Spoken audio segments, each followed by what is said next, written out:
Let's get into it. I think it would be good to start with Venkat on this one, but let's kind of start at the top with pragmatic composability. It sounds like a complicated topic. Is this, we hear about composability and all these things. Is it real, or is it kind of a made-up analyst term? What does it mean to you as a technology and digital leader? Well, that's a billion-dollar question right there. I think that's a nirvana of all technologies, to see how can we build platforms in a much more composable way. We all, as a kid, start doing Lego building blocks. We know we can do different shapes and forms in much easier fashion. And we look at enterprises, we do investments on different platforms, and I'm sure everybody goes through a re-platforming every 3 to 4 years or 5-year cycle, and it's painful, right? Our focus as technologists is to help business grow, right? That's why we are here. And when I look at that composability, obviously there is 2 words he said, composable and pragmatic composability. So I will talk about that. And in the context of e-commerce itself, I think e-commerce, how you look at it, is a commodity, right? We have come a long way from last 25 years. I think platforms like VTEX have learned from different clients, and they build the capabilities that's necessary for any organization, go from time to market standpoint. But obviously we have other capabilities that we need to build on top of the core commerce platform. So how do we look at search, catalog, you look at CDP, the consumer data platform. So you have all of these other capabilities which needs to sit on top of within the core platform. And the best way to do is to actually have a real architecture which is more composable. With that being said, right, and what does it mean? Actually, it means future-proofing your business. What we wanted to get away is replatforming. If a particular component of an architecture doesn't work, you swap it. For example, in Belcorp, when we started the journey, we had a third-party search. We went to VTEX. We had a search that we are using right now, which is good for us. And if in future the search doesn't work, I will change the VTEX search. No offense, Mario. Yeah. So can't talk about that here. No, that's the core part of it, of able to actually swap components in and out, and so that we are moving away from a concept of re-platforming, right? And able to do through configuration is where we wanted to look at. The pragmatic aspect of it means is that if a particular platform provides you those capability inherently in the platform and structured in a way that architecture provides you to have the swappability, I would go for it. I gave an example. One is around the search, and second, we also have the live video selling that we also looked at from a VTEX standpoint. So which is what I think composability and pragmatic composability for me. Yeah, no, I appreciate it. And Mariano, I think your perch as a founder of VTEX, you could see across different industries, across different customer bases, how are they wrestling with these terms? Composability, pragmatic composability, headless, microservices. How do they see that in their technology vision? It's interesting because the industry is growing faster than the concepts themselves. We not even, I don't think anyone wanted the term headless. Yes, really. That's interesting, right? We didn't kind of digest headless, and now we do have composable, and now we do have pragmatic composability, and say, okay, I'm tired. But at the end of the day, that's a brutal fact. The industry is evolving in a pace that is faster than the concepts. So I agree with Venkat when he said, like, to be the best of breed and compose, it used to be the kind of the go-to, but now there's the financial aspect of these, right? So if you are not able to turn the component that you choose in the day one of the architecture off, actually you are not composable. You compose once, but now you are attached to that kind of forever. And you are, something that I used to say is that you are committed to the failure of the components, because you can't change, you need to defend them. In a pragmatic composability, and I do have here a lot of partners. I wanted to transition the conversation a little bit to everyone's dinner table conversation right now, which is the economy, and in particular, like how that intersects with digital technology roadmaps, what's on the minds of chief digital and chief technology officers as they have gone from an environment of e-commerce is going through the roof. It's never going to stop growing. Retail is going to die. Software is going to eat the world. Okay, people are going back in stores. Oh, wow, it's a lot harder to get money now. Oh, damn, my CFO won't approve anything anymore. Like, how does that thinking and change, like, has affected your roadmap and decision making? Oh, that's a very tough question that we wrestle with every single day. I think in the last year and a half, I've changed the mindset of a lot of companies. One, the investment itself and how the companies are investing on, compared to a couple of years back when we said, hey, everything is going to be digital, let's invest in digital, to complete opposite side of the spectrum and saying, hey, value of the investment per se. In fact, in Belcorp, we actually did a whole course on finance for non-finance to create a financial discipline of how to have a clear payback, because we were actually creating projects and initiatives because somebody's wish list, right? And then as long as you demonstrate, I think this is a viable idea, we go and spend. Now what we have done is two things. One, the long-term company strategy, I think we have a clear view of those strategic pillars. We feel like we should invest on the long term, understanding that the financial constraints that we have for the short term, that how do we navigate that? We are taking two-pronged approach around keeping the bottom line as lean as possible, right? Cutting the fat, and then looking at investment that is going to pay back, not only on the short term, but from a long-term investment standpoint. And right now we are actually operating like a startup. Every product owner needs to come and pitch an idea with a clear investment, very simple, not a committee, very simple. That's me, my chief financial officer, and the business. It's good that you put yourself on the committee. Yeah. Be part of that problem as well as a solution there. And then they have to actually pitch an idea, actual, what that means to the business from a growth standpoint. And then we measure the KPI on a consistent every quarter, right? So the ownership is on the product owner, so it's like a pitch that they're doing.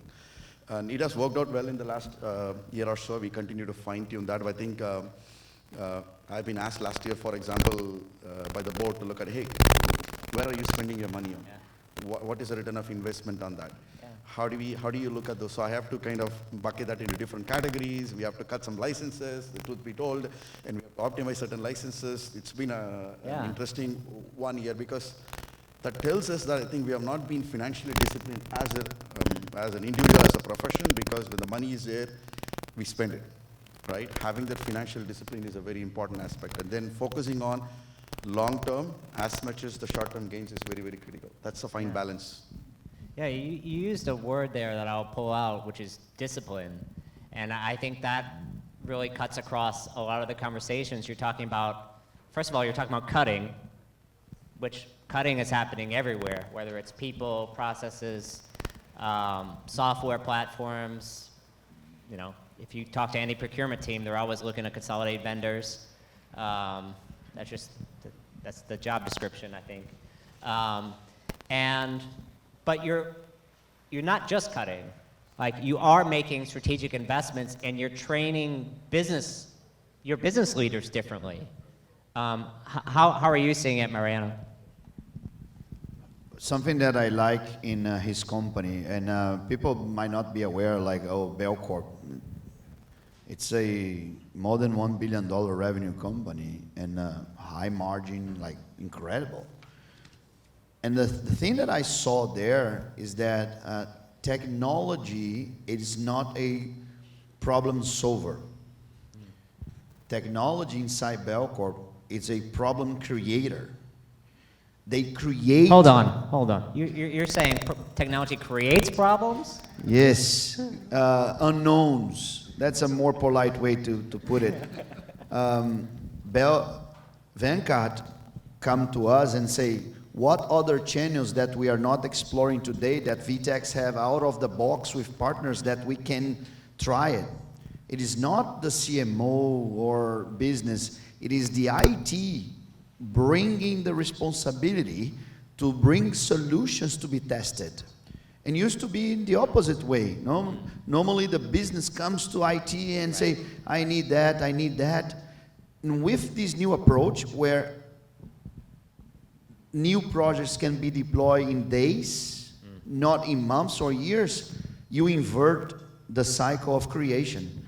So Venkat is creating kind of new revenue pools, new margin opportunities, and that's the balance with this architecture of composability. What unlocks is that the bad conversation between CFOs and CIOs and CEOs, it's tough. In Belcorp, they just don't have that in that sense, you know? It's much less CapEx needed to deploy business tests. And I think that brings balance. And I think we were having a conversation before the event about the needs of technology, including things like security, including things like privacy. How are companies doing that in this cost-cutting,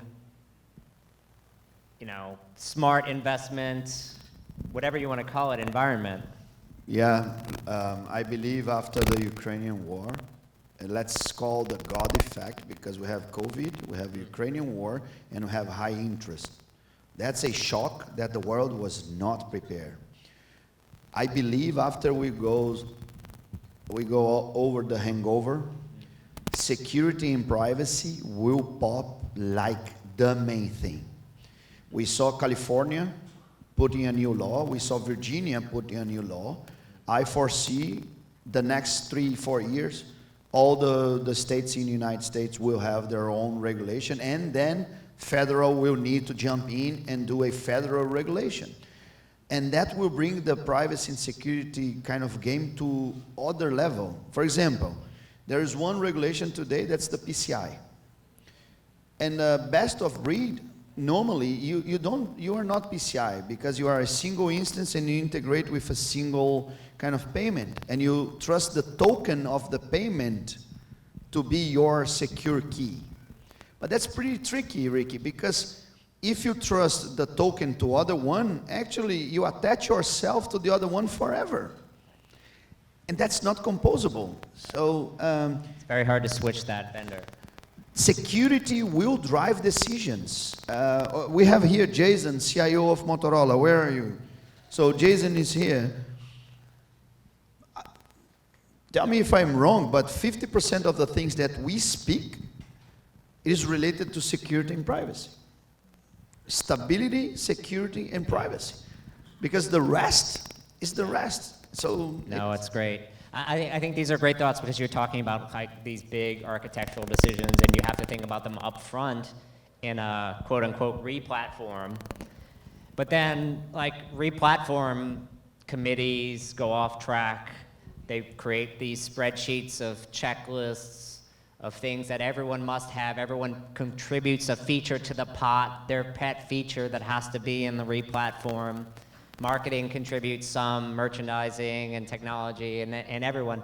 How do you avoid this sort of like worst of breed checklist exercise when you're like re-platform decision-making process? You have to just stay honest to the course why we are replatforming, right? The first one is the business agility, and second one is the solution agility. Business needs to move with the speed of light. The current platform is limiting. So what we need to do. Second one for solution agility, I'm able to deploy, as Mariano said, in days and hours rather than weeks, right? So those two will unlock why we are doing that. Second part is having a set of guidelines. So one of the things I said was we will leverage as much as possible out of the box. Second, customization is a bad word. Okay, I'll say why. All right. Because I would like to look at it as an extension of the platform, because we are actually going with a software as a service. They have a proven platform. It's been tested, battle tested with so many clients. So they know what they are building. They have the priorities of the product roadmap coming from the customer needs. So I trust them in terms of making sure I'm using the out of the box. I said commerce is a commodity. So the differentiating will be the products and services that you're offering, and in way which you're actually targeting a consumer through personalization. The rest is commodity for me, right?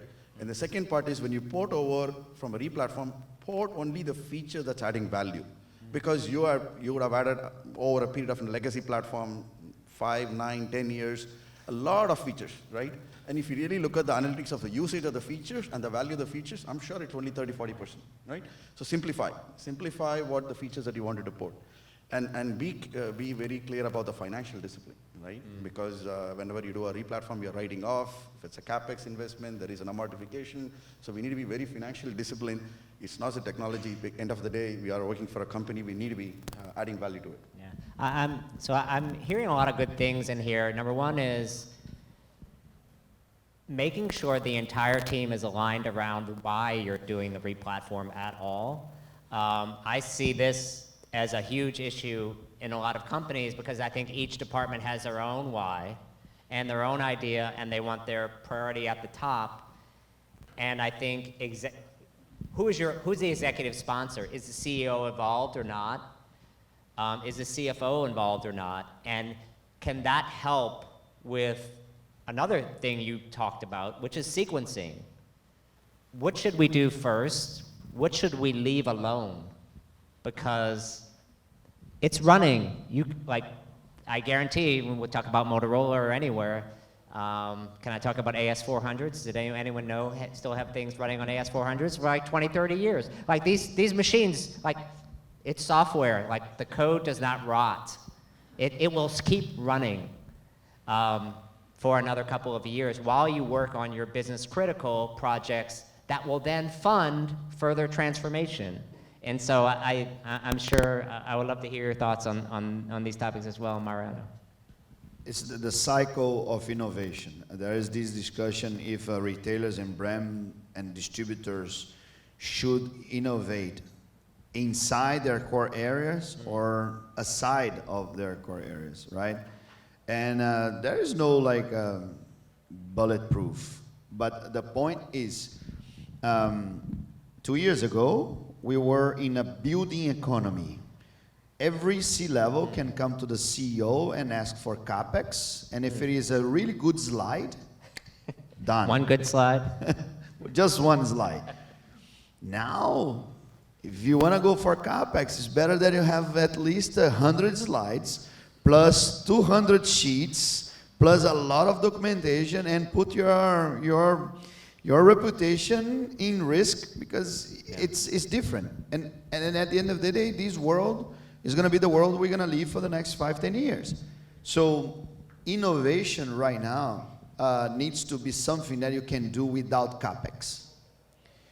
And if you depend on human beings to deploy any new test that you want to do it, I mean, oh, I want a new payment. Oh, I need to hire an SI, and then I need to commit. There is a QA, there is a homologation, and then we commit, and that's not good enough anymore. So I believe the crisis that we were commenting behind before the event, that the bottle of the crisis we didn't reach yet. So I believe this crisis will bring rationale to the table of the US retailers and brands. You cannot live with a market where a container store with 111 stores value in the market today $93 million. It's like, it's not going to work, right? So, and if they have 100 people in marketing, they need to have 20. And those kind of brutal things, it is inside what we call innovation. So innovation right now is write-off. Innovation right now is simplify your org chart. Innovation right now is how you can use Latin American engineering that's much cheaper than in US engineering. So there are tough questions. Right. No, it's interesting. And I think we're talking about answering those tough questions, particularly from a sequencing point of view. At some point you decide, like, okay, these are the things that need to be on my roadmap. This is where our core competency is. This is what is going to differentiate us. And then you have the other side of the, you can call it the echo chamber, the industry, talking about everything needs to be best of breed because that's composable. Like, Venkat, from your point of view, like, at what point do you stop looking for best of breed for everything, because otherwise you could spend years implementing things that you could just turn on off the shelf? I think there is a saying, good is better, right? I think it depends on what capabilities you would like from your business or your business needs standpoint and where you're taking your company. For example, if you have to take a search and I say, hey, this is what I'm looking for from a capability of a search, I'll be able to do a keyword search, and this capability is good enough for me. So for me, VTEX search is good enough right now, right? So I don't need to look for It's not. Use Nosto. Use Nosto. Yeah, Swedish. Come on, it's better. I think it depends on, you have to look at where you're differentiating, where it's commodity, and where you feel it's good enough to look at, because you're not going to compete on that, right? You're not competing on search being an excellent search, because that's again very objective, because nobody can say Google search is the best because nobody's validated it. We have a gut instinct, like Google search is good because it's PageRank algorithm. I can go on and on, I have an opinion whether it's good or bad. But I think if it's good enough, I think we should move forward from a standpoint and differentiate on things, and the differentiation should be 20% of your effort, right? 80% is commodity, roll the commodity out, and focus on the 20%. No, that's interesting. I would love to go further on this, Mariano, and like kind of start the conversation a little bit about misconceptions about composability, kind of continuing this thread of, oh, composability has to be done this way. How have you seen customer attitudes evolve in their composability journey? Things that they thought before that now they might change their mind about? There's one client of us in Germany, big company, and the CIO came to me and said, we're going to choose VTEX. And I was the one 5 years ago to choose the kind of the most best of breed approach that you can imagine. I have all the users of the company happy. The marketing were happy. The logistics were happy. Every single one have their own software. They were happy. So I believe I was right. At the end of the day, say, now I created a Frankenstein. Because now my main software is the middleware that needs to connect all those things. So they are migrating to VTEX. And not because of VTEX, they could go for Salesforce or whatever. But they are running away from a model where the middleware becomes the system of records. And something that I got my attention in Belcorp, when I met first Venkat told me, Mariano, I have 70 developers, and I want to have 20. My question to him was, but you're going to lose power inside the company because you're going to lose budget. And I say, that's not what I'm here for. And that's pretty interesting. Only modern, forward-thinking CIOs, CDOs are able to put their ego down and put the company in first place. Right. For sure, he doesn't control anymore the budget that he used to control. But guess what? Now he's a data officer, and a customer officer, and yeah, that's true. So he became more a business thinker than only a tech thinker. That's, I believe, where the innovation will turn from a best of breed, fully best of breed, to a composable, is where the CIOs and CDOs and more tech people say, okay, it's not a controlling budget and headcount that I control my power, it's literally producing results to the company. So. Right. No, I think that's a great mindset shift in a lot of technology organizations that needs to happen. It has happened in a lot of them, but certainly needs to happen in more of them. And I think pragmatic composability, the idea of becoming more business focused in your decision making so that you can focus on the things that matter. I wanted to transition as we kind of like wrap up the conversation and like leave people with a takeaway. Look, everyone, the easiest thing to do is for an individual to decide what they want to change. They're like, oh, this is my pet feature, this is my KPI, here are my 10 projects. The hardest thing is actually creating change that produces results when you're finished with it. And so I would love, Venkat, like, if you had to give a takeaway from your decades of experience with transformation projects across multiple different companies, what is sort of like one or two pieces of advice that you would give to the audience that you think they could take back to their companies,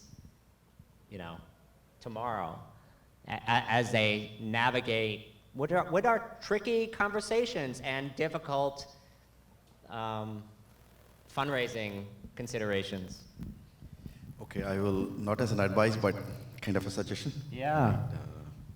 First, I think need to be very intellectually curious, right? Change starts only when you're intellectually curious. Otherwise, you will be the status quo, right? So the world is changing, the technology is changing, the ways of working is changing, the way we live is changing. So it's important to make sure that we're intellectually curious of things, because that opens up the mind in terms of the change is something that is constant, that is something. Second, it's not going to be an easy path. We are going to fail, we are going to learn, we have to take the lessons learned and move forward. And any transformation is a hard transformation. Nothing comes easy, right? Otherwise, we won't be employed. So we are all here because it's hard, right? And third, I would say it's the community. Bring the people along with you, right? And that is important, because even though change starts within you, but it's also how you're bringing your team, your business leaders, business stakeholders, and make them part of the journey. Because any big organization I've seen is a siloed thinking, right? And also empire building. I want my bigger team. I want to take this initiative forward, because at the end of the day, it's all about credit and other aspects of it. But if you look at, more as a catalyst, rather than, it's hard to give, right? Being a catalyst is hard, but if you do a catalyst, you have much more satisfying when a transformation happens. Right. And take one day at a time, right? We cannot climb Mount Everest without taking one step at a time. Yeah. No, it makes sense. And I think kind of your thoughts about being curious, and I think listening to your colleagues and what they need, those things go together, because if the team doesn't succeed, the transformation isn't going to work. And I think another thing you mentioned that I would reinforce to everyone here is you need to prepare your bosses for the failures up front, like literally. Like this, half the things we're going to try are not going to work, because if you don't send that message will get sent to you later on, and it will be held against you. And so it's much better to be proactive and honest about the challenges that are coming. So, Mariano, I'll let you wrap up the... Fully agree. It's before, if you were more defensive and more conservative on your projections and numbers and projects, you are a doer, right? But that only works in a market that grows every year 5%. That was United States for the last 15 years. In a market that can go 10% up or 10% down, volatility, and the cost of money can come to 10% a year, that's not the way to go. So the way I will wrap up is something that happened today. Yesterday we put live a big client of VTEX. And I was today with the CEO, the CIO, the CDO, and the CMO. We were talking, and they were bringing 5 or 10 items of the deployment that it was not working well, and it was a 1-hour meeting. And they spent like 20 minutes talking about some items. And I asked them, I say, look, sorry, I need to interrupt you guys. How much of the revenue, if we fix all of them, how much you're gonna bring more to the company? 0.1%. And say, we have a 4 C-level of a huge company. This is not a 5-alarm fire. Yes. And I say, look, let's deploy next week an affiliate program. Let's deploy last week pick up from store. Let's deploy next week a live shopping. Let's deploy next week a personal shopper. Let's deploy conversational. Let's be the first one in your category in the United States to do a live shopping. And they say, no, but we are not ready for that. I say, that's it. Now you have a platform that are ready for this, and that is ready for that, and you should go for that. and say, oh, we need to do analysis, and say, you don't. Let's try. Isolate a cluster, San Francisco, do it just there, and try. And with the data that you collect, and then you create a thesis. Be curious. Yeah. Be curious, yes, and you know, like, and don't afraid to be judged. I think people are too much afraid of being publicly judged, and that's holding them back. They need to be proud of, say, yes, I mess up, say, whatever. No, that's great. Those are fantastic comments. I really appreciate, first of all of you in the audience spending time today and listening to the session. Venkat, Mariano. And I want to thank you. Who doesn't follow yet, Ricky? It's for me, the best curator of commerce content that we do have in the United States. So please follow him. And yeah, thank you so much. No, I appreciate it. Thank you.